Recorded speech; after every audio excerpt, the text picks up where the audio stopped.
যে বিএনপিকে এখন আর কেউ মাইনাস করতে পারবে না, এগুলো এক। 2 নম্বর হচ্ছে আওয়ামী লীগ যদি নিজেরা মাইনাস হয়ে গিয়ে থাকে তো সেটা তো আওয়ামী লীগ হয়েছে, কারণ সে দেশেই নাই, তার নেত্রী পালিয়ে গেছে। সুতরাং আপনার এই জায়গাতে তো তারা নিজেই চলে গেছে। এখানে একটা জিনিস আমাদের সবসময় মনে রাখতে হবে যে রাজনৈতিক দলটি পলিটিক্যালি ব্যাংক্রাফ্ট হয়ে যায়। আওয়ামী লীগ এখন আসলে পলিটিক্যালি ব্যাংক্রাফ্ট একটা রাজনৈতিক দল। আমি আগে থেকে বলছিলাম কথাটা আর কি। তার কোনো রাজনীতি নেই, সে ক্ষমতাকে এমন ভাবে ব্যবহার করেছে তাদের ব্যক্তিগত স্বার্থে, শুধু দলীয় স্বার্থে না, প্রত্যেকের ব্যক্তিগত স্বার্থে। They have minted money like anything.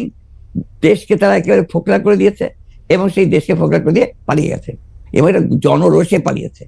নর্থদের যে কোনো মিলিটারি কু বা কিছু হয়েছে, পিপলস রেট, জনরোষ, সেই রোষে তাকে পালিয়ে জীবন বাঁচাতে পালিয়ে যেতে বাধ্য হয়েছে।